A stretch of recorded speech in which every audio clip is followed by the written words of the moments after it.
అందరికీ నమస్కారం. నేను మీ జర్నలిస్ట్ మురళీని. ప్రభుత్వాలు మారుతున్నాయి, వ్యవస్థల పనితీరు చాలా విచిత్రంగా ఉన్నాయి. అంటే వ్యవస్థల్ని ప్రభుత్వాలు మేనేజ్ చేస్తూ ఉంటాయా, లేదా రాజకీయాలు చేసే రాజకీయ నాయకులు మేనేజ్ చేయొచ్చా? అసలు పోలీసు వ్యవస్థ అనేది రాజ్యాంగబద్ధంగా పనిచేయాలా, లేదు మన పొలిటీషియన్స్కి లోబడి పనిచేయాలా, లేదు అక్కడ ఉండే ప్రభుత్వానికి లోబడి పనిచేయాలా? అసలు ఏం జరుగుతుంది? ఆంధ్రప్రదేశ్లో ఇప్పుడు వైసీపీ ప్రభుత్వం గత పాలనలో ఉన్నప్పుడు తెలుగుదేశం కార్యకర్తలు కానివ్వండి, తెలుగుదేశం సోషల్ మీడియా యాక్టివిస్టులు కానివ్వండి, వీళ్ళందరినీ కూడా తీసుకుని వెళ్ళి జైల్లో వేశారు. అట్ ద సేమ్ టైం మళ్ళీ కూటమి ప్రభుత్వం వచ్చింది, వైసీపీ నాయకుల్ని యాక్టివిస్టులను తీసుకుని వచ్చి మళ్ళీ పోలీసులు జైల్లో వేస్తున్నారు. అంటే అది చట్టం చేసుకెళ్ళిపోతుందా, లేదు పోలీసులు అత్యుత్సాహం ఉందా, లేదు పోలీసులే నాయకులకి లోబడి ఉద్యోగం చేస్తున్నారా? అసలు ఏం జరుగుతుందో ఎవరికి అర్థం కాని ప్రశ్న. అందుకని ఈరోజు మనకి ఈ విషయాలన్నింటిపై మనం చర్చించడానికి, అలాగే మన మాజీ సిఐడి చీఫ్ సునీల్ కుమార్, అతను కూడా ఇప్పుడు ఉద్యోగం నుంచి తొలగించడం జరిగింది. అతను పై కొన్ని అభియోగాలు ఉన్నాయి. ఆ అభియోగాలన్నింటినీ కూడా మరి అవి ఎవరైనా చొప్పించినవా, లేదు నిజంగా చేసినవా, ఇవన్నీ మనం తెలుసుకోవాలంటే కరెక్ట్ పర్సన్ మనకు ఉండాలి. అందుకనే రిటైర్డ్ సిఐ సల్మాన్ రాజు గారు మనతో ఉన్నారు. సార్ నమస్కారం. నమస్తే. ఎలా ఉన్నారు సార్? సార్, అసలు పోలీసు వ్యవస్థ అనేది రాజ్యాంగబద్ధంగా చట్టం చేసుకుని వెళ్ళాలా, లేదు ప్రభుత్వం మారింది అని అన్నప్పుడల్లా ప్రభుత్వానికి లోబడి పని చేయాలా, రాజకీయ నాయకులకు లోబడి పని చేయాలా? అసలు పోలీసు వ్యవస్థ దేనికి పనిచేస్తుంది ఇప్పుడు, దేనికి పని చేయాలి భవిష్యత్తులో? పోలీస్ వ్యవస్థ అనేది ఖచ్చితంగా రాజ్యాంగం ప్రకారమే చేయాలి. చట్టానికి అనుగుణంగా చట్టం ఫ్రేమ్లోనే విధులు నిర్వర్తించాలి. దాంట్లో ఎట్టి పరిస్థితుల్లోనూ వేరే ఆలోచనే ఉండక్కర్లేదు. ఖచ్చితంగా చట్టం తన పని తాను చేసుకెళ్ళిపోతుందని చెప్తున్నారు, కానీ ఖచ్చితంగా పోలీసులు చట్ట పరిధిలోనే విధులు నిర్వర్తించాలి. దట్టు ఏదైనా ఒక కేసు రిజిస్టర్ అయినప్పుడు investigation free and fair investigation అంటారు. ఆ ఫ్రీ అండ్ ఫెయిర్ ఇన్వెస్టిగేషన్ లేకపోతే మన జస్టిస్ జరగదని మనకి ఇండియన్ లా ప్రకారం ఆ ఫ్రీ అండ్ ఫెయిర్ ఇన్వెస్టిగేషన్ అనేది జరగాలి. ఓకే సార్, ఇంకొక విషయం, ఇప్పుడు ఒక పొలిటికల్ డ్రామా నడిచినప్పుడు పోలీసుల చాలామంది పాపం వాళ్ళు పని చేయడానికి ముందుకుని వచ్చి ఆ నాయకులకి కాస్త లోబడో లేదు అని అంటే అక్కడ ప్రభుత్వానికి లోబడో పనిచేస్తూ ఉన్నారు. ఇప్పుడు పోసాని కృష్ణమురళి అరెస్ట్ చూద్దాం మనం. ఈ పోసాని కృష్ణమురళి అరెస్ట్ విషయానికి వస్తే తన అరెస్టు కరెక్టేనంటారా? అది ఈయన పోసాని కృష్ణమురళి గారు మరి ఇప్పుడు ప్రజెంట్ ఉన్న ఆయన అరెస్ట్ చేసిన కేసులో మరి నాకు తెలిసి పేపర్లో చదివిన దాని ప్రకారం ఎప్పుడో 3-4 సంవత్సరాల క్రితం, అంటే తెలుగుదేశం గవర్నమెంట్లో ఉండగా 5-6 సంవత్సరాల క్రితం ఆయనకి ఏదో అవార్డు ఇచ్చారని, ఆ అవార్డు అక్కడ ఉన్న అవార్డు సెలక్షన్ కమిటీలో నేను కమ్మ కాబట్టి నాకు వాళ్ళు ఇచ్చిన నాకు అక్కర్లేదు అని రిజెక్ట్ చేశారు. కాబట్టి దీంట్లో మనోభావాలు దెబ్బతిన్నాయని చెప్పి ఎవరో ఒక జనసేన కార్యకర్త ఒక ఆయన పోలీస్ స్టేషన్లో రిపోర్ట్ చేశారు. రిపోర్ట్ చేస్తే అసలు అవి నిజంగా మనోభావాలు దెబ్బతినే వ్యాఖ్యలు చేశాడు అతను. తర్వాత మనం అర్థం చేసుకోవాల్సింది ఏంటంటే ఈ పోసాని కృష్ణమురళి కూడా ఆయన కూడా కమ్మ సామాజిక వర్గానికి సంబంధించిన వ్యక్తే. మరి అప్పట్లో ఈ కేసు రిజిస్ట్రేషన్ చేయడం జరిగింది. అయితే ఇప్పుడు మనం ఒకటి తెలుసుకోవాలి, మనకి ఈ భారతీయ న్యాయ సంహిత అనే చట్టం అనేది ఇండియన్ పీనల్ కోడ్, అంటే భారతీయ శిక్షాస్మృతి స్థానంలో ఈ మన ప్రభుత్వం ఏం చేసిందంటే దాన్ని కొన్ని మార్పులు చేసి భారతీయ న్యాయ సంహిత అంటే ఐపీసీ స్థానంలో బిఎన్ఎస్ అనే చట్టాన్ని తీసుకొచ్చారు.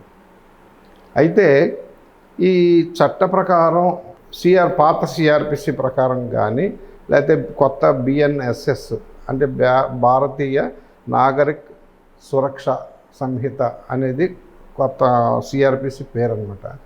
ఆ సిఆర్పిసిలో చట్ట ప్రకారం నేరము అంటే ఏంటంటే ఈ చట్టం అమలయ్యేటప్పటికి అప్పటికి అమలులో ఉన్న చట్టం ప్రకారము ఏదైతే నేరం చేయకూడని పని చేసినా లేకపోతే చేయాల్సిన పని చేయకపోయినా అది నేరం అని దాంట్లో నిర్వర్తించింది. ఆ శిక్ష వ్రాసి ఉంటేనే అది నేరం అని నిర్వచింపబడిందండి. ఓకే. ఇప్పుడు మనకి బిఎన్ఎస్ఎస్ అనే చట్టం మనకు ఎప్పుడు వచ్చింది? 2023 సంవత్సరంలో ఈ చట్టం రూపొందించినా కానీ ఇది అమల్లోకి వచ్చింది జూలై 1 నుంచి 2024 జూలై 1 నుంచి మాత్రమే ఈ చట్టం అమల్లోకి వచ్చింది. ఆయన మీద రిజిస్ట్రేషన్ కేసులు ఏంటంటే 111 బిఎన్ఎస్ అంటే 111 అంటే organised crime. Okay. Organised crime అనేది రిజిస్టర్ చేశారు. తర్వాత ఇంకోటిది 196 బిఎన్ఎస్ అంటే ఇది అనుచిత వ్యాఖ్యలు, అంటే వర్గ విభేదాలు కలిగేలాగా రెచ్చగొట్టే విధంగా వ్యాఖ్యలు చేసి ప్రజలను రెచ్చగొట్టడానికి దాని తద్వారా దొమ్మిలు దోపిడీ జరుగుతాయనే దాని ప్రకారం ఆ సెక్షను వేశారు. ఓకే. ఇది కాక బెదిరింపుల సెక్షను, అది కాక 67 ఐటీ యాక్ట్ అంటే ఇన్ఫర్మేషన్ టెక్నాలజీ యాక్ట్ 2008 అనేది యాక్ట్ 67 కూడా వేశారు. అయితే ఫస్ట్ మనం ఇన్ఫర్మేషన్ టెక్నాలజీ అసలు ఇది మా ఆర్గనైజ్డ్ క్రైమ్ అంటే ఏంటి, అందులో ఆర్గనైజ్డ్ క్రైమ్లో క్లియర్గా డెఫినేషన్లో ఉంటుంది.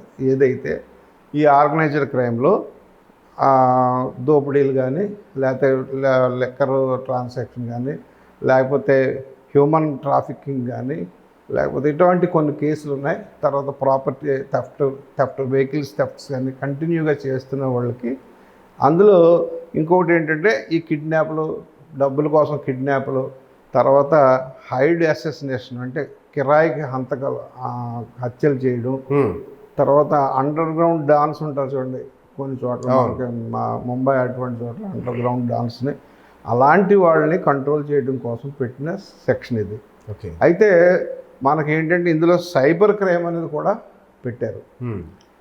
సైబర్ క్రైమ్ అనేది చాలా పెద్ద అది information technology act. Cyber crime అనేది ఏది సైబర్ క్రైము, ఇది ఏది వర్తించదు అనేది దాంట్లో ఎక్కడా లేదు. మా వాళ్ళు ఏం చేస్తున్నారంటే ఇది అనుచిత వ్యాఖ్యలు చేశాడు కాబట్టి, అది ఎదుటి వాళ్ళ మనోభావాలు దెబ్బతిన్నాయి కాబట్టి, లేకపోతే ఎదుటి వాళ్ళని బెదిరించాడు కాబట్టి ఇది సైబర్ క్రైమ్ ఇది అని 67 ఐటీ యాక్ట్ అనే వేస్తున్నారు. అసలు 67 ఐటీ యాక్ట్కి దీనికి అసలు సంబంధం లేదు. ఎందుకంటే అది సెక్సువల్కి సంబంధించిన పోర్నోగ్రఫీకి సంబంధించింది, లేకపోతే న్యూడ్ దాని గురించి సంబంధించింది, శృంగారానికి సంబంధించిన లైంగిక నేరాలకు సంబంధించిన సెక్షన్ అది. సరే, మరి ఈ అనుచిత వ్యాఖ్యలు ఇలాగ చేసుకుని వెళ్ళిపోతామా? అనుచిత వ్యాఖ్యలు చేయడం కోసం ఏంటంటే అప్పట్లో ఈ ఐటీ యాక్ట్లో 66A అనేది ఒక చట్టం ఉండేదండి. ఆ చట్టం ప్రకారం ఇలాగ ఎవరినన్నా బెదిరించినా కానీ, అవమానపరిచినా కానీ, అనుచిత వ్యాఖ్యలు చేసి కించపరిచినా కానీ వీళ్ళ మీద ఆ చట్టం 66A అనేది చట్టం సెక్షన్ ఉండేది. అయితే మనకు మహారాష్ట్రలో ఒక పెద్ద ఆయన చనిపోయినప్పుడు దాంట్లో కొన్ని దోపిడీలు, కొన్ని అరాచకాలు జరిగాయి.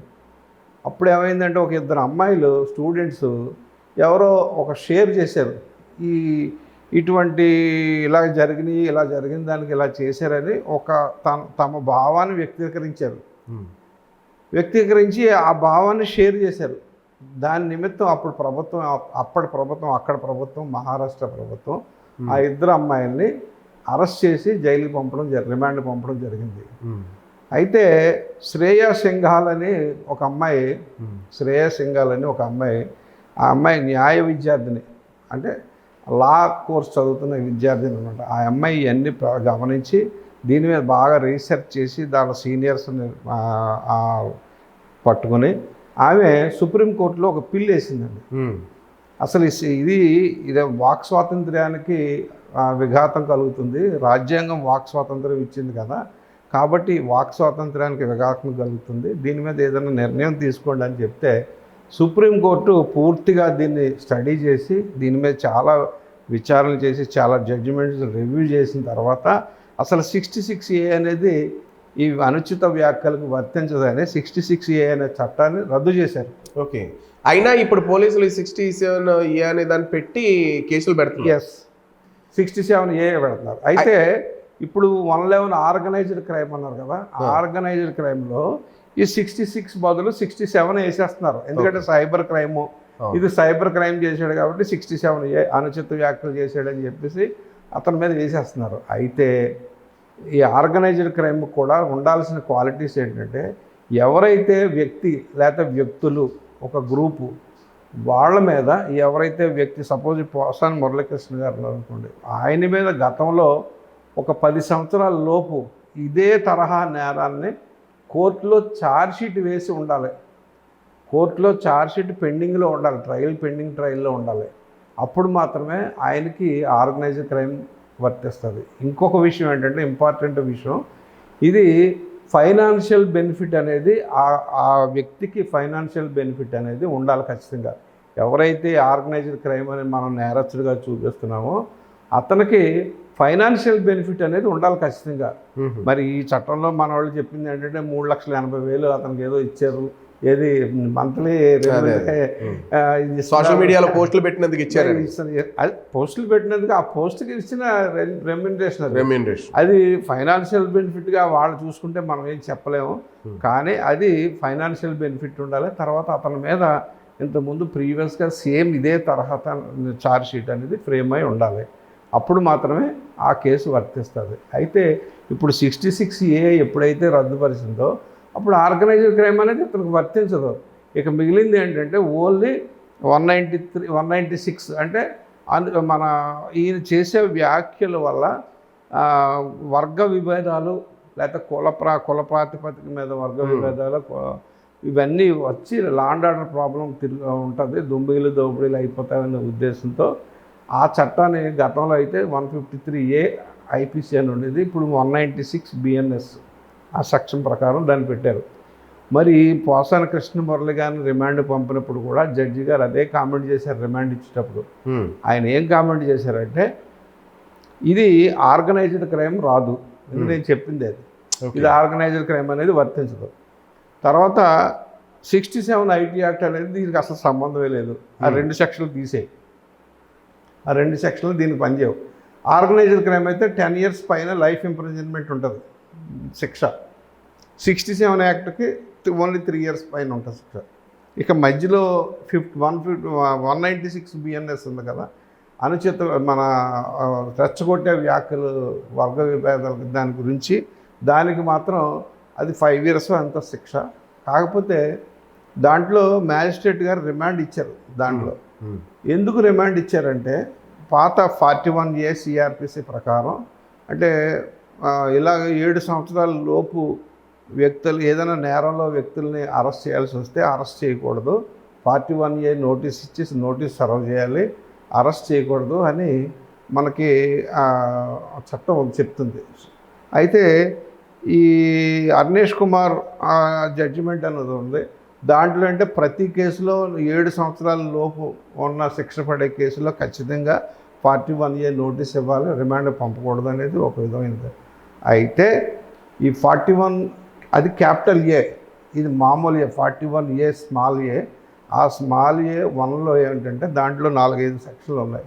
అందులో ఏంటంటే ఈ వ్యక్తిని అరెస్ట్ చేయకపోతే ఇంకా ఇటువంటి నేరాలు చేస్తాడు, లేదు ఈ వ్యక్తిని అరెస్ట్ చేయకపోతే సాక్షుల్ని ప్రభావితం చేస్తాడు, లేదు ఈ వ్యక్తిని అరెస్ట్ చేయకపోతే ఈ వ్యక్తి ట్రయల్కి హాజరవడు, ఈ వ్యక్తిని అరెస్ట్ చేయకపోతే అసలు కనుమరుగైపోతాడు అని ఈ 4-5 కారణాలు చూపిస్తే మ్యాజిస్ట్రేట్ గారు దాన్ని సాటిస్ఫై అయ్యి 7 సంవత్సరాల లోపు శిక్ష పడే కేసు అయినా సరే ఆయనకి రిమాండ్ ఇవ్వచ్చు.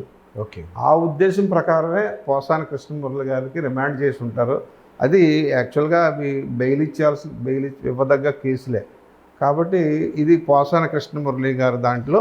కానీ బెయిల్ ఇవ్వదగ్గ కేసులని మీరు అంటున్నారు, అతను బహిరంగంగా పేరు పెట్టి ఒక మాజీ సీఎం, అప్పటికి ప్రస్తుత సీఎం నారా చంద్రబాబు నాయుడు గారు కానివ్వండి, అలాగే మన ఎడ్యుకేషన్ మినిస్టర్ లోకేష్ బాబు గారు కానివ్వండి, ఉప ముఖ్యమంత్రి పవన్ కళ్యాణ్ గారు కానీ, వీళ్ళందరినీ పేరు పెట్టి క్యారెక్టర్ అసాసినేషన్ చేస్తూ అతను మాట్లాడాడు. అది కరెక్టా? అది ఎట్టి పరిస్థితుల్లోనూ రాజ్యాంగం ఒప్పుకోదండి. రాజ్యాంగం మనకి వాక్ స్వాతంత్ర్యం ఇచ్చింది కదా అని మనం ఏది పడితే అది మాట్లాడేస్తే అది ఒప్పుకోదండి. దానికి క్రిమినల్ డిఫెమేషన్ ఉంటుంది, సివిల్ డిఫెమేషన్ అనేది 2 కేసులు ఉంటాయి. ఈ సెక్షన్లు పెట్టక్కర్లేదండి. ఆ క్రిమినల్ డిఫెమేషన్ అంటే 506 ఐపీసీ, అది కొత్త బిఎన్ఎస్లో 351 బిఎన్ఎస్ అనేది ఏదో వచ్చింది. అదే సివిల్ డిఫెమేషన్ అంటే ఓన్లీ 500 ఐపీసీ, అంటే పరువు నష్టం కేసు, అది సివిల్ కేసు. నాకు పరువు నష్టం జరిగింది కాబట్టి నాకు ఇన్ని కోట్లు ఇవ్వు లేకపోతే అన్ని కోట్లు ఇవ్వు అని సివిల్ కేసు కోర్టులో వేసుకోవాలి. ఈ క్రిమినల్ డిఫెమేషన్ కూడా అంతే జరుగుద్ది. అందులో ఎవరైతే బాధితులు ఉన్నారో, ఎవరైతే అగ్రైవ్డ్ పార్టీ ఉన్నారో వాళ్ళు మాత్రమే కోర్టుకు వెళ్ళాలి. అంతే తప్ప ఎవరు పడితే నేను ఆయన అభిమాని కాబట్టి నా మనోభావాలు దెబ్బతిన్నాయి, నేను ఈ కేసు పెడుతున్నాను అని అంటే కరెక్ట్ కాదండి. సో 154 సిఆర్పిసి ప్రకారం ఒక కాగ్నైజబుల్ అఫెన్స్ అయితే దాన్ని ఎవరైనా రిపోర్ట్ చేయొచ్చు. కానీ ఇక్కడ అగ్రైవ్డ్ పార్టీ ఖచ్చితంగా ఉండాలి. ఇక్కడ అగ్రైవ్డ్ పార్టీ ఎవరైతే వాళ్ళు మాత్రమే కోర్టుకి అప్పీర్ అవ్వాలి. ఓకే. ఇందులో ఇప్పుడు ఏమవుతుంది, ఇందులో ఎవరో ఇప్పుడు రాష్ట్రం అంతా కొన్ని కేసులు పెట్టారు. అంటే నేను పోలీసుని విమర్శించడం కాదు, తప్పని పరిస్థితుల్లో మా వాళ్ళు కూడా ఎఫ్ఐఆర్ ఇష్యూ చేస్తున్నారు తప్ప, వాళ్ళు ఏంటంటే ఎవరో ఒక వ్యక్తి రావడం, నేను పలానా వ్యక్తి అభిమాని, నేను నా నా నా వాళ్ళని ఇలా అన్నాడు కాబట్టి నా మనోభావాలు దెబ్బతిన్నాయి కాబట్టి నా ఇతని మీద చర్య తీసుకోండి అనగానే మా వాళ్ళు ఎఫ్ఐఆర్ ఎందుకు ఇష్యూ చేస్తున్నారో ప్రజలకు తెలుసు, మనందరికీ తెలుసు ఎందుకు ఇష్యూ చేయబడుతుందో. అయితే నేను గతంలో ఆయన ఏదైతే హెట్రెడ్ స్పీచ్ ఉందో, ఈ పోసాని కృష్ణమురళి గారు మాట్లాడిన మాటలు ఏవైతే ఉన్నాయో, గతంలో మన వాళ్ళు ఆ ఎడిట్ చేసిన ఆయన ఏదైతే పచ్చిగా మాట్లాడో అవి ఎడిట్ చేసి చూపిస్తున్నారు తప్ప అసలు ఆ ఎందుకు మాట్లాడాల్సిన పరిస్థితి వచ్చింది అనేది కాంటెక్స్ట్ మనం ఒకసారి అబ్జర్వ్ చేస్తే, కేవలం ఇందులో ఎవరైతే కొంతమంది సినీ నటులు ఉన్నారో వారి యొక్క వీరాభిమానులు రకరకాలుగా మరి ఈ సోషల్ మీడియాలో అని చెప్పుకోలేని బూతులన్నీ మాట్లాడారు పోసాని కృష్ణమురళి. దాన్ని ఆవేశంలో ఆయన అలాగా మాట్లాడాడు. కానీ ఏది ఏమైనా మనం ఒళ్ళు దగ్గర పెట్టుకుని మాట్లాడాలి, మీడియా ముందు మాట్లాడేటప్పుడు నోటికి ఏది వస్తే. ఇప్పుడు నేరం నాది కాదు, ఆకలిదంటే కుదురుతుందా? అంటే ఒక పొలిటికల్ పార్టీలో ఉన్నప్పుడు ఒక సజ్జల రామకృష్ణారెడ్డో లేదు అంటే ఓ భార్గవ రెడ్డో లేదా ఎవరైనా ఒక స్క్రిప్ట్ ఇస్తే ఆ స్క్రిప్ట్ని ఉన్నపళంగా చదివేసి ఒక జగన్ దృష్టిలో ఒక మంచి హీరోగా లేదా ఒక మంచి వ్యాఖ్యాతగా దృష్టిలో పడిపోవాలనేసి ఇష్టం వచ్చినట్టు మరి ఎదుటి ముఖ్యమంత్రిని కానివ్వండి, ఉప ముఖ్యమంత్రి కానీ వీళ్ళని తిట్టేటప్పుడు వాళ్ళ ఫ్యాన్స్ అంటూ ఉంటారు కదా, వాళ్ళు కూడా సోషల్ మీడియాలో ఇలా పోస్టులు పెట్టడం వాళ్ళది తప్పు అయి ఉండదు కదా. ఒకసారి ఇందులో ఎవరో స్క్రిప్ట్ రాసి ఇచ్చారు, ఎవరో దాన్ని సర్క్యులేట్ చేశారు అని మా పోలీసులు అరెస్ట్ టైంలో కన్ఫెషన్ ఒకటి రాశారు. అంటే ఒప్పుదల స్టేట్మెంట్. అవునండి. ఆ ఒప్పుదల స్టేట్మెంట్ రాశారు. అది నేను కూడా మన టీవీలో స్క్రోల్ అయింది, నేను చదివాను. యాక్చువల్గా కన్ఫెషన్ స్టేట్మెంట్ అంటే 25 ఇండియన్ ఎవిడెన్స్ యాక్ట్ పాతది, కొత్తదైతే 23 BSA భారతీయ సాక్ష్య అధినియమం అనే చట్టం ప్రకారం పోలీసులు ఎదుట ఒక వ్యక్తి ఇచ్చిన ఒప్పుదల స్టేట్మెంటు చెల్లదు. ఒకటి ఎప్పుడు చెల్లుతుందంటే పాత దాంట్లో 27 ఎవిడెన్స్ యాక్ట్ ప్రకారం అది ఎప్పుడు చెల్లుద్దంటే ఈ చెప్పిన స్టేట్మెంట్ ప్రకారం ఏదైనా కొత్త విషయం ఏదైనా బయటపడితే అప్పుడు మాత్రమే ఆ ఒక్క కొంచెం ఏదో అది మాత్రమే చెల్లుతుంది. అలాగే ఇప్పుడు కూడా 24 BSA ఆ సెక్షన్లో కూడా సేమ్ అదే ఉందండి.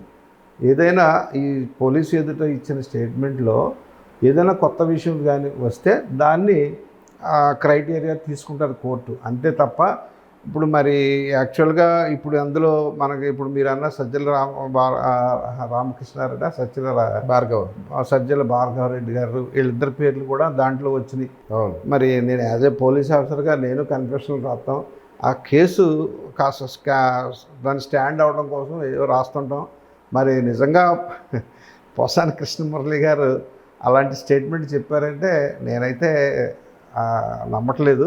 అది ఏదో రాసేసాం అంతే, పోలీసులు మేము రాసేసాం దాన్ని స్ట్రెంగ్థన్ చేయడం కోసం అంతే తప్ప అది ఫర్దర్ యాక్షన్ ఏంటనేది యాక్చువల్గా మరి అది కూడా కో-అక్యూజ్డ్ స్టేట్మెంట్ అనేది మరి చట్టం పరిధిలో తీసుకోదు.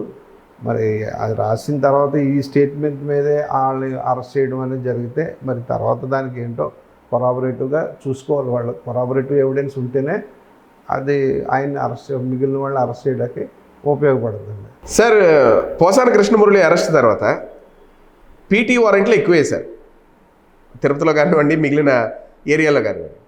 మాకు ముందు ఇవ్వాలని మొన్నటి వరకు చిన్న చిన్న డిస్కషన్ జరిగాయి పోలీసుల మధ్య కూడా. అసలు ఈ పీటీ వారెంట్లు అంటే ఏంటి, ఎందుకు వేస్తారు? అంటే ఈ పీటీ వారెంట్ అంటే ఇప్పుడు ఈయన మీద ఆల్రెడీ కొన్ని కేసులు రిజిస్టర్ అయి ఉన్నాయి. ఓకే. ఈ అనుచిత వ్యాఖ్యల వల్ల లేకపోతే హేట్రెడ్ స్పీచ్లు అంటే రెచ్చగొట్టే వ్యాఖ్యలు చేసేయడనో కొన్ని కేసులు రిజిస్టర్ అయి ఉన్నాయి రాష్ట్రంలో, కొన్ని పోలీస్ స్టేషన్లో రిజిస్టర్ అయి ఉన్నాయి. అంతకుమించి అయ్యే కేసులు కాదు.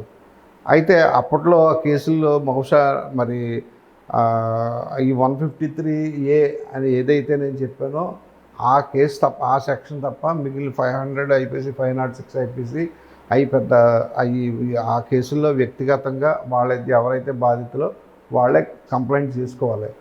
అయితే ఈ పీటీ వారెంట్ అంటే ఇప్పుడు ఎవరైతే ఈ కేసులో ఎక్యూజ్డ్గా ఈయన్ని అరెస్ట్ చేసి రిమాండ్ పంపించారో, ఆయన రిమాండ్లో ఉండగా 15 days లోపు ఈ పీటీ వారెంట్ వేసుకోవాలి. పీటీ వారెంట్ అంటే మాకు కేసు ఉంది, ఆయన మీద మాకు కేసు ఉంది, ఇంతవరకు మాకు దొరకట్లేదు, ఆయన ఇప్పుడు దొరికాడు, రిమాండ్లో ఉన్నాడు కాబట్టి ఆయన ఈ కేసులో మేము ప్రొడ్యూస్ చేయాలి అని చెప్పి ఒక రిక్వెషన్ కన్సర్న్ కోర్టులో ఏదైతే వాళ్ళ జ్యూరిస్డిక్షన్ కోర్టులో ఫైల్ చేస్తే ఆ jurisdiction court PT warrant issue చేసి ఈ సెంట్రల్ జైలుకి పంపిస్తారనమాట. అప్పుడు ఈ సెంట్రల్ జైలు వాళ్ళు ఏం చేయాలంటే ఎవరైతే ముందు వచ్చారో వాళ్ళకి మాత్రమే ఆ పీటీ వారెంట్ ఇష్యూ మీద ఆయన పంపుతారు. మళ్ళీ ఈయన అక్కడికి వెళ్ళిన తర్వాత ఆయన్ని తీసుకొచ్చి రిమాండ్ పెడతారు. రిమాండ్ పెట్టిన తర్వాత మళ్ళీ ఇంకొక వేరే స్టేషన్ కేసులు ఉన్నాయి కదా, ఇవి కూడా ఆ పీటీ వారెంట్లు కూడా ఇష్యూ అయ్యాయి కదా, ఆ పీటీ వారెంట్ల మీద కూడా ఇలా తీసుకొచ్చి సెంట్రల్ జైల్లో కన్సర్న్ కోర్టులో హ్యాండ్ ఓవర్ చేసి తిరిగి మళ్ళీ తీసుకొస్తారు. ఇలాగే మన రాజమండ్రిలో కూడా మన అందరికీ తెలుసు జీవి హర్ష్ కుమార్ గారు, మా ఎంపీ గారు, మాజీ ఎంపీ గారు, ఆయన్ని కూడా అలాగే ఒక కేసులో అరెస్ట్ చేసి పంపించారు. పాపం ఆయనకు సంబంధం లేని కేసు, అది ఎవరో బ్రాహ్మణుల ఇష్యూలో ఆ కేసులో రిమాండ్ పంపించారు. రిమాండ్ పంపించిన తర్వాత ఎప్పుడో కేసులు ఆయన మీద ఉన్నాయంట, ఆయన దొరకట్లేదట, ఎక్కడ పోయాడో తెలియదంట. కాబట్టి ఇప్పుడు దొరికాడు, రిమాండ్లో ఉన్నాడు కాబట్టి మాకు కూడా మా కేసులో ఆయనకి ప్రొడ్యూస్ చేసుకోవడానికి మాకు పీటీ వారెంట్ ఇవ్వండి. ఓకే. పోసాని కృష్ణమురళి గారు ఇంతవరకు ఈ 4-5 సంవత్సరాల్లో ఆయన ఎవరికి దొరకలేదు. కాకపోతే దొరకలేదనే వాళ్ళు రిపోర్టు ఫైల్ చేస్తారంటే, రిక్వెషన్ ఫైల్ చేస్తారు కోర్టులో. ఇప్పుడు కోర్టు వారు ఏం చేస్తారంటే పలానా చోట ఉన్నాడు కాబట్టి ఆయన తీసుకొచ్చి ప్రొడ్యూస్ చేయండి అని చెప్పి కన్సర్న్ ఆ కేసులో ఆయన ప్రొడ్యూస్ చేస్తారనమాట. అది పీటీ వారెంట్ అంటే. పోసాని కృష్ణమురళి మనకి మొన్న మధ్య ఇట్లా కూటమి ప్రభుత్వం అధికారంలోకి వచ్చిన తర్వాత జగన్కి ఒక నమస్కారం పెట్టి ఈ వైసీపీ ప్రభుత్వానికి నేను ఇందులో ఉండదలుచుకోలేదు, నేను బయటకు వచ్చేస్తున్నానని వచ్చాడు. వచ్చిన తర్వాత గతంలో చేసిన వ్యాఖ్యలన్నింటినీ కూడా ఇప్పుడు చూపించి అరెస్ట్ చేశారు. మీరు ఇప్పుడు చెప్తున్నారు అసలు అటువంటి పెద్దగా ఏం ఉండదండి, ఎవరైతే ప్రొక్యూర్ పర్సన్ ఉన్నారో ఆ పర్సన్ వచ్చి అతను కేసు పెడితేనే అది కేసు అవుతుంది, పోలీస్ డిపార్ట్మెంట్ రూల్ ప్రకారంగా వెళ్ళాలంటేనే అంటున్నారు మీరు. అంటే ఇప్పుడు చంద్రబాబు నాయుడు గారు కానీ లోకేష్ గారిని వచ్చి కేసు పెడితే అది నిలుస్తుంది. అయితే ఇప్పుడు ఇతను పోసాని కృష్ణమురళి ఎవరైతే ఉన్నారో అతను మాట్లాడిన మాటలన్నీ కూడా యూట్యూబ్లోను సోషల్ మీడియాలోనూ చాలా ఉన్నాయి. ఇవి కోర్టు పరిగణలోకి తీసుకుని శిక్ష వేసే అవకాశం ఉందా? అంటే కోర్టు పరిగణలో తీసుకుని దాన్ని మళ్ళీ వాళ్ళు ఎవిడెన్స్గా తీసుకోవాలండి. మరి ఇన్వెస్టిగేషన్ బాధ్యత ఎవరైతే ఇన్వెస్టిగేషన్ చేస్తున్నారో వాళ్ళు ఏదైతే హేట్రెడ్ స్పీచ్లు అని ఉన్నాయో అవన్నీ పోలీసు వారు దాన్ని కలెక్ట్ చేసుకొని దాని మీద యూట్యూబ్ తర్వాత ఫేస్బుక్ వాళ్ళ మీద ఇది ఏ ఐపీ నెంబర్ నుంచి వచ్చింది ఇవన్నీ చెప్పి చాలా పెద్ద ఇన్వెస్టిగేషన్ అండి. అది చేసిన తర్వాత దాన్ని కోర్టులో ప్రొడ్యూస్ చేస్తే అప్పుడు మాత్రమే దాన్ని కోర్టు వారు క్రైటీరియా తీసుకుంటారు అనమాట.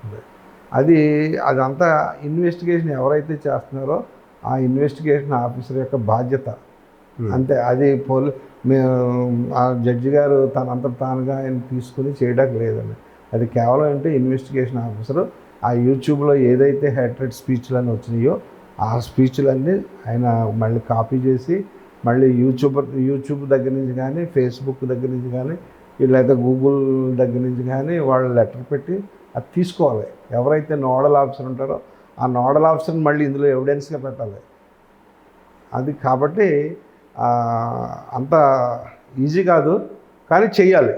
ఇటువంటి ఎంత క్రిటికల్ కేసులు పెట్టారు కాబట్టి ఖచ్చితంగా వాళ్ళు చేయాలి. పోసాని కృష్ణమురళి జైల్లో ఉన్నప్పుడు నాకు హార్ట్ స్ట్రోక్ వచ్చింది, లేదా నా గుండెలో నొప్పి వచ్చింది, నన్ను తీసుకుని వెళ్ళిపోండి ఇక్కడి నుంచి అని చెప్పి, లేదా నాకు వేరే జైల్లో వేయాలి, నాకు ఇది బాగుండలేదు అని ఇట్లాంటి డ్రామాలు ఆడుతున్నప్పుడు ఒక సెలబ్రిటీ కానివ్వండి, ఒక పొలిటికల్ నాయకుడు కానివ్వండి, ఎవరికైనా వెసులుబాట్లు ఉంటాయా జైల్లో శిక్ష ఉన్నప్పుడు? ఎందుకు ఉంటాయి? అసలు జైలు శిక్ష అంటేనే సామాన్యుడికి, కోటీశ్వరుడికి, లేదు ఉన్నత స్థాయిలో ఉన్నవాడికి, లోయర్ స్థాయిలో అందరికీ చట్టం సమానమైనప్పుడు వీళ్ళకి ఏంటి ఆ కేటగిరీలన్నీ దగ్గర తెచ్చి ఎందుకు పెట్టాలి?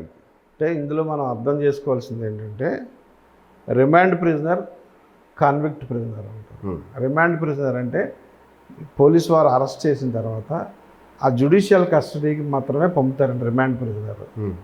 అదే కాన్విక్ట్ అంటే ట్రయల్ ప్రిజనర్ ఉంటాడు, కాన్విక్ట్ ఉంటారు. కాన్విక్ట్ అంటే అతనికి శిక్ష పడిపోతుంది. 3 రకాల లోపల ముద్దాయిలు ఉంటారనమాట. ఒకడు రిమాండ్ ప్రిజనర్, 2 ట్రయల్ ప్రిజనర్, 3 ఏంటంటే కన్విక్షన్ అయిన తర్వాత ప్రిజనర్. అంటే శిక్ష పడిపోయిన ప్రిజనర్. శిక్ష పడిపోయిన ప్రిజనర్కి మనం చాలామంది చూడండి మంచి బాగా ఎవరైతే మన పెట్రోల్ బంకులో వాటిలో చేస్తున్నారు కొంతమంది కుర్రాళ్ళు.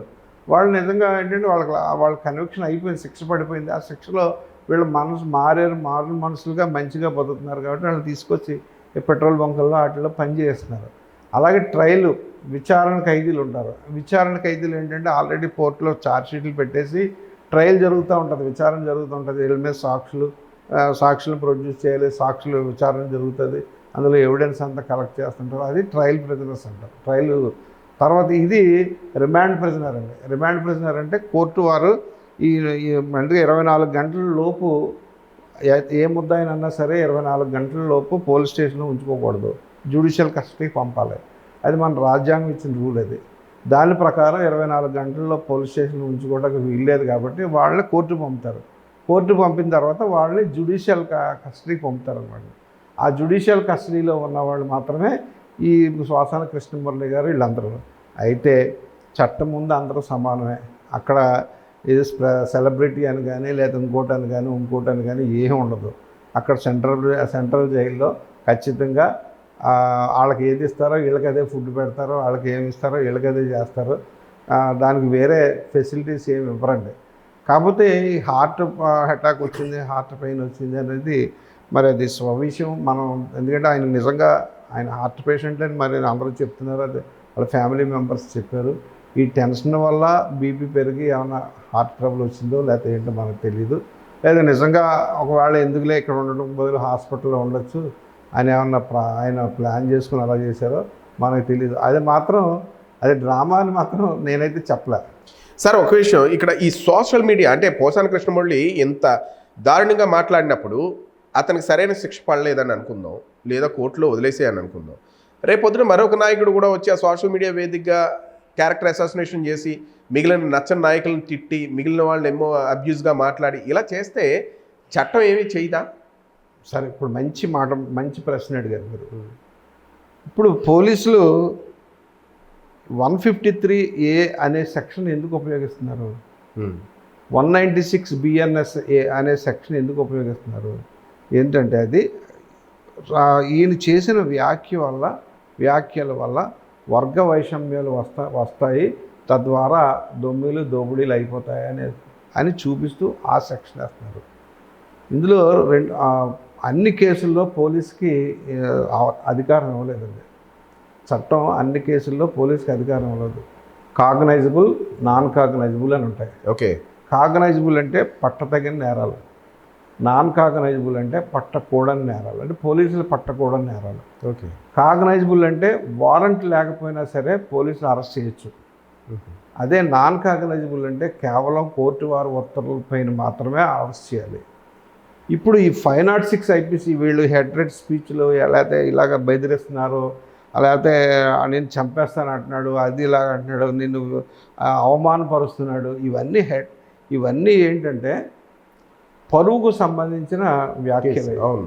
పరువుకు సంబంధించిన వ్యాఖ్యలు. ఇందాక నేను చెప్పాను చూసారా, criminal defamation, civil defamation. Criminal defamation అంటే ఈ 506 ఐపీసీ కానీ లేకపోతే 351 బిఎన్ఎస్ కానీ, దీన్ని మనం కోర్టులో యాక్చువల్గా కోర్టుకు వెళ్ళి దీంట్లో కావాలి నాకు క్రిమినల్ డిఫేమేషన్, ఇతను నన్ను ఇలా చేశాడు కాబట్టి ఇతన్ని శిక్షించాలని చెప్పి డైరెక్ట్గా ఎవరైతే ఎగ్రైవ్డ్ పార్టీ ఉన్నారో, ఎవరైతే బాధితుడు ఉన్నాడో ఆ బాధితుడు కోర్టుకు వెళ్ళి 190 సిఆర్పిసి ప్రకారం కోర్టులో ప్రైవేట్ కేసు వేసుకోవాలి. ఎందుకంటే డైరెక్ట్గా పోలీసులు డైరెక్ట్గా దీన్ని పట్టుకోవడానికి అధికారం లేదు. చట్ట ప్రకారం పోలీసులు దీన్ని పట్టుకోవడానికి అధికారం లేదు. కాబట్టి దీన్ని ఎవరైతే వ్యక్తి ఉన్నారో ఆ వ్యక్తి కోర్టుకు వెళ్ళి క్రిమినల్ డిఫేమేషన్ వేసుకోవాలి. లేదు నా పరువు పోయింది కాబట్టి నేను ఇతని మీద నాకు ఇన్ని కోట్లు నాకు నా పరువు నష్టం కలిగింది కాబట్టి నాకు ఇన్ని కోట్లు అతని దగ్గర నా పరువుకు సంబంధించిన ఇన్ని కోట్లు నా దగ్గర అతని దగ్గర ఇప్పించండి అతను చెప్పి ఆయన సివిల్ డిఫేమేషన్ వేసుకోవచ్చు కోర్టులో. ఆయన మీద కోర్టుకి వెళ్ళడం, సివిల్ డిఫేమేషన్ వేసుకోవడం. కానీ ఇవన్నీ ఎవరు చేస్తారు? పోలీసులే కదా. తేరగా దొరికింది. మీ కక్ష నాతో తీర్చుకోవాలి, పోలీసుతో తీర్చుకోవాలి. పోలీసులు ఏం చేస్తున్నారు? అడకత్తుల్లో పెట్టి నలిపేస్తున్నారు.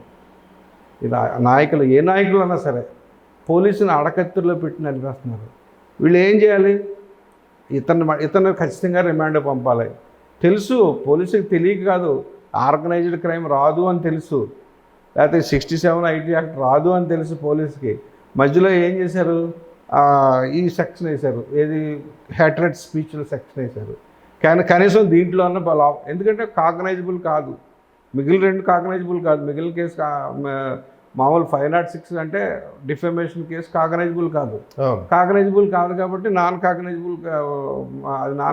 కాగ్నైజబుల్ అఫెన్స్ పెట్టుకోవాలంటే ఈ హ్యాట్రెడ్ స్పీచ్లు పెట్టినందువల్ల దీన్ని ఇలా వర్గ విభేదాలు వచ్చేస్తాయి కాబట్టి అని ఆ సెక్షన్ వేసి అతని మీద కాగ్నైజబుల్ ఎఫ్ఐఆర్ ఇష్యూ చేసి అతన్ని అరెస్ట్ చేయడానికి ఉపయోగపడుతుంది. రియల్గా అయితే చట్ట ప్రకారం అయితే ఎవరైతే ఆయన బాధితుడో ఆ బాధితుడు మాత్రమే కోర్టుకు వెళ్ళి కోర్టులో వేసుకోవాలి. మరి ఉదాహరణ చెప్తాను, రాహుల్ గాంధీ గారి మీద ఇటువంటి కేసే పడింది. మీరు నాకు అంత పూర్తిగా డీటెయిల్స్ తెలియదు కానీ రాహుల్ గాంధీ గారి మీద ఇలా పరువు నష్టమైంది, నాకు నా మీద ఇలాంటి వ్యాఖ్యలు చేశాడు కాబట్టి అని ఆయన డైరెక్ట్గా కోర్టులో వేసుకున్నారు. ఆయన ఎవరైతే బాధితుడో ఆ కోర్టుకి రాహుల్ గాంధీ గారు వెళ్తున్నారు, అటెండ్ అవుతున్నారు. కానీ మనం అంతా షార్ట్ కట్ కదా, మన పోలీసు ఎవరైతే చెప్తే అదే చేసేస్తున్నారు. కాబట్టి మరి కాగ్నైజబుల్, నాన్ కాగ్నైజబుల్ అందరూ తెలుసు, పోలీసుకి తెలుసు, ఆఫీసర్లకు తెలుసు, అన్నీ తెలుసు. కానీ తెలిసిండు కూడా ప్రభుత్వానికి లోబడి, పార్టీలకు లోబడి చేస్తున్నారు. సార్, నాన్ కాగ్నైజబుల్ కేసా ఇది, లేదా కాగ్నైజబుల్ కేసు అనొచ్చా ఈ పోసాని కృష్ణమురళి కేసు? యాక్చువల్గా అయితే మధ్యలో నేను చెప్పాను చూసారా, 111, 196 అది ఇప్పుడు. కానీ ఇంతకుముందు పెట్టిన కేసులో ఏదో పీటీ వారెంట్ పెట్టారు చూసారా, ఆ కేసుల్లో అయితే ఖచ్చితంగా ఈ 153A, 506 ఈ సెక్షన్లో మాత్రమే వేసుంటారు. ఒట్టి 506 వేస్తే అది నాన్ కాగ్నైజబుల్ కాబట్టి అది 500 అనేది సివిల్ డిఫెమేషన్. 500 పరువు పోయింది కాబట్టి ఆ కేసు వేసుకోవడానికి లేదు. వాళ్ళు వేసుకుంటే డైరెక్ట్గా కోర్టుకి వేసుకోవాలి. కాబట్టి ఈయన ఏదో రకంగా హెరాస్ చేయాలి కాబట్టి ఈ 153A అనేది ఒక సెక్షన్ యాడ్ చేసి దాని మీద అన్ని చోట్ల ఎఫ్ఐఆర్ ఇష్యూ చేసేసి పెట్టారు. ఇప్పుడు ఆయన నిజంగా దొరకలేదా? ఆయన హైదరాబాద్ దొరకలేదు, ఆయన లేడా? దొరికాడు యాక్చువల్గా. ఇప్పుడు సరే ఆ కేసులో 5 ఇప్పుడు 10, 15 కేసులు ఉన్నాయని చెప్తున్నారు. అప్పుడు వైసీపీ ప్రభుత్వం ఉంది. ఈ తర్వాత ఇప్పుడు 9 months అయిందిగా. ఇప్పుడైనా నిజంగా జరగాలి కదా, వెంటనే జరిగిపోవాలి కదా. ఇప్పుడు ఈయన ఆల్రెడీ ఈ కేసులో దొరికాడు కాబట్టి, ఈ కేసులో పెట్టారు కాబట్టి ఖచ్చితంగా ఇప్పుడు ఈ పీటీ వారెంట్లు అన్నీ ఒకసారి వస్తాయి. కనీసం అప్పుడు ఏమవుతుందంటే ఈ అన్నిటిలోనూ బెయిల్ తెచ్చుకోవాలి ఆయన.